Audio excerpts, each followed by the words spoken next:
Hello বন্ধুরা, সবাই কেমন আছো? আশা করি সবাই ভালো আছো। আজকে নতুন একটি ব্লগ ভিডিও নিয়ে চলে এলাম। সবাইকে জানাই শুভ দীপাবলি প্রীতি ও শুভেচ্ছা।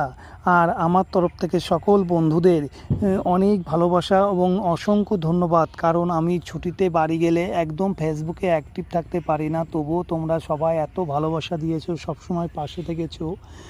আজকে দেখো আমি ব্লাউজ তৈরি করা একটা পদ্ধতি তোমাদের দেখাচ্ছি। আগে প্যাটার্ন অনুযায়ী ব্লাউজের কাপড়টা কেটে নিয়ে তারপর আস্তে আস্তে সেলাই করে রেডি করছি।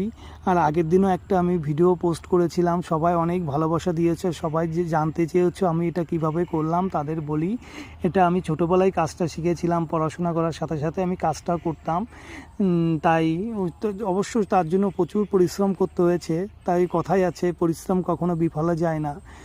তাই তখন পরিশ্রমের সময়টা হয়তো চলে গেছে, কিন্তু এখন সেই ফলটা পাচ্ছি। তাই সবাই পাশে থেকেও ধন্যবাদ।